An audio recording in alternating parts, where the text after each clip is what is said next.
मैं डॉक्टर आचार्य विश्वकर्मा। आज मैं आपके योग के संबंध में कुछ अपनी चर्चा करना चाहता हूँ, अपनी अनुभूतियों को प्रस्तुत करना चाहता हूँ। वस्तुतः इसमें सारा हिंदुस्तान ही नहीं, पूरा विश्व योग के लिए, योग की परिभाषा को प्रस्तुत करने के लिए इतने प्रयास कर रहा है। लेकिन योग होता क्या है? किताबों के माध्यम से पढ़े लिखे लोग, किताबों को पढ़ कर के लिए लोग योग की परिभाषा को ही बदलते चले जा रहे हैं। योग क्या होता है, यह यद्यपि मूल रूप से किसी को कुछ पता नहीं है। और यह कहो कि मुझे पता है, तो मैंने जितना अनुभव किया है मैं उसी के आधार पर आप लोगों को योग की परिभाषा बता रहा हूँ। योग जीवित और अजीवित शरीर, मृत शरीर के बीच में जिन कारणों से उम्र आयु बढ़ती है, उस आयु के संचार की क्रिया का नाम योग है। उस क्रिया के संचार का नाम योग है। अर्थात प्राणवायु को शरीर की क्रियाओं के संचालित करके उसकी आयु को बढ़ाना, शरीर की आयु को बढ़ाने का नाम योग है। योग सर्वसामान्य स्तर पर प्राकृतिक रूप से भोजन करना भी शरीर की आयु बढ़ाता है, इसलिए योग कहते हैं। और इसके अतिरिक्त न जाने जितनी क्रियाएं आप कुछ कर रहे हैं उसे योग कहते हैं। लेकिन प्रस्तुति और शिक्षा के दृष्टिकोण से अगर देखा जाए तो योग केवल प्राणवायु के शरीर के अंदर जाने और शरीर से निकल करके बाहर जाने की गति का नाम योग है। अगर वह प्राकृतिक जा रही तब भी योग हो रहा है, और अगर उसे संचालित करके अपने स्वक्रियाओं के द्वारा संचालित करके अगर योग किया जाए तो वह सर्व अंगों की आयु का विस्तार करता है, रोग से दूर करता है, शरीर में किसी प्रकार की विसंगतियां नहीं पैदा हो पाती। तो इसलिए वह क्रिया जिसके द्वारा आयु का विस्तार होता हो, उस क्रिया को करने की क्रिया का नाम योग है। इस योग के लिए दो मुख्य धाराएं अपनाई गई हैं आज के भौतिक समाज में।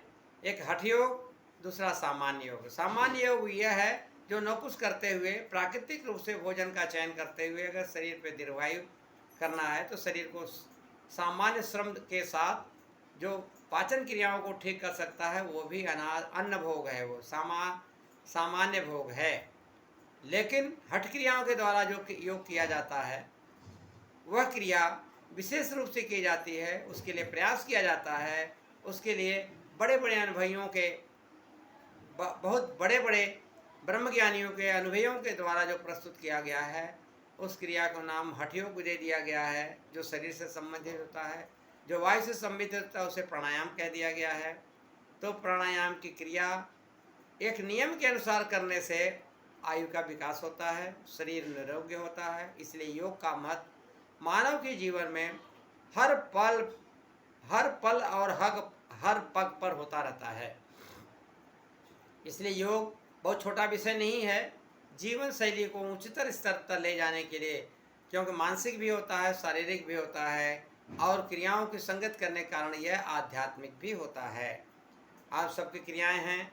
आजकल लोग शरीर की क्रियाओं को जोड़ने के लिए पंचकर्म की चर्चा करते हैं। पंचकर्म क्यों कहते हैं?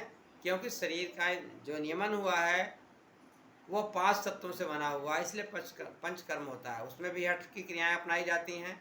सामान्यतः लोग पंचकर्म क्रिया के बजाय अगर हम 6 कर्म कह दें तो क्यों नहीं होगा। इसलिए आज जितने भी लोग ज्ञान विज्ञान की चर्चा करते हुए कार्य जब करते हैं तो केवल शब्दों का प्रयोग करते हैं, शब्दों का व्यवहारिक अर्थ नहीं मालूम होता। प्रस्तुति करते हैं तो दृश्यगत चित्रों के माध्यम से करते हैं, यह कुछ भी योग नहीं है। दंड बैठक भी तो लोग करते थे, वो भी योग के लिए, शरीर निरोगी रहने के लिए करते थे। लेकिन जो लोग ज़्यादा खा लेते थे, पी लेते, संचय करते थे, उनका शरीर बस बेढब हो जाता था और वृद्धावस्था में आकर के जोड़ के रोगी हो जाते हैं, अस्थमा के रोगी हो जाते थे। तो वह योग नहीं है। लेकिन जो आजकल कर रहे हैं दंड बैठक का सर, बंदर तो सारी ज़िंदगी में उछलते ही रहते हैं तो निरोगी भी होते हैं। लेकिन चूँकि वो जो अब करते हैं उनकी एक शैली है, जीवन शैली। लेकिन मनुष्य की जीवन शैली नहीं है।